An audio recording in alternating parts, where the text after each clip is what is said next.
தமிழக வெற்றிக் கழகத்தின் 2வது மாநில மாநாடு கடந்த 21ஆம் தேதி மதுரை பாரபத்தியில் நடந்தது. தமிழகத்தின் பல்வேறு பகுதிகளில் இருந்து லட்சக்கணக்கான கட்சி நிர்வாகிகள், தொண்டர்கள் மற்றும் விஜய் ரசிகர்கள் கலந்து கொண்டனர். இந்நிலையில் மாநாட்டில் பணியாற்றியவர்களுக்கு நன்றி தெரிவிக்கும் விதமாக தவிக மதுரை வடக்கு மாவட்ட செயலாளர் கல்லானை அசைவ விருந்து ஒன்றுக்கு ஏற்பாடு செய்தார். மதுரையில் பிரசித்தி பெற்ற பாண்டி முனீஸ்வரர் கோயிலில் 11 கிடாய் வெட்டி விருந்து சமைத்தார். சாதம், எலும்பு குழம்பு, மட்டன் சுக்கா, சிக்கன் கிரேவி, குடல் கூட்டு, இரத்த பொரியல், முட்டை கிரேவி என வகை வகையான விருந்து தயாரானது.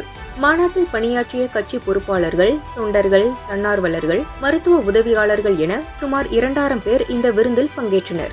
ஆகஸ்ட் 21 நம்ம சங்கத்தமிழ் மதுரையில சிங்கத்தமிழின் தளபதி வருகையால ஒரு மாபெரும் வரலாற்று சிறப்புமிக்க மாநாடு நடைபெற்றுச்சு. வாகை சூடும் வரலாறு திரும்புகிறது, வெற்றி பேரணியில் தமிழ்நாடு என்ற பெயரில் நடைபெற்ற மாநாடு.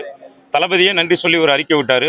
அதாவது வரலாற்று பெருமை மிக்க மதுரையில மக்கள் கடலென திரண்டது திக்குமுக்காட வைத்ததுன்னு.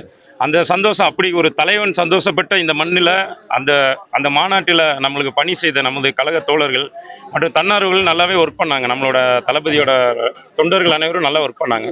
ஸோ தலைவரோட ஆணைக்கிணங்க நம்மளோட பொதுச்செயலாளர் அண்ணன் புஷியார் வழிகாட்டுதல்ல இன்னைக்கு நம்மளோட மதுரையில் காவல் தெய்வமா இருக்கு. மதுரை மீனாட்சி பட்டினத்தில் நடந்ததுக்கு அத்தாவுக்கு நன்றி சொல்லிட்டோம்.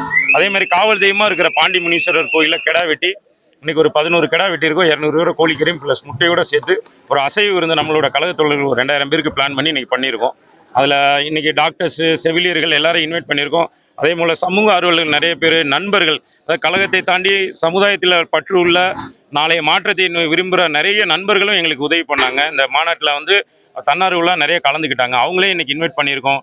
டாக்டர்ஸ், செவிலியர், அது போக பத்திரிகை துறை சார்ந்த நண்பர்கள். ஒரு மாத காலமாக நீங்கள் ஒவ்வொரு நிகழ்ச்சியும் எடுத்து போட்டதில் எங்களுக்கு அது ஒரு நல்ல ஒரு விஷயமா இருந்தது. ஸோ உங்கள் அனைவரையும் நாங்கள் அவங்களே இன்வைட் பண்ணியிருக்கோம். ஸோ எல்லாருமே இதில் கலந்துக்கிட்டு, அதாவது நம்மளோட வெற்றியை நம்ம விருந்து வச்சு கொண்டாடணுன்ற நோக்கத்தோடு இன்னைக்கு இந்த விருந்து ரெடி பண்ணியிருக்கோம். ஸோ எல்லாருக்கும் நன்றி.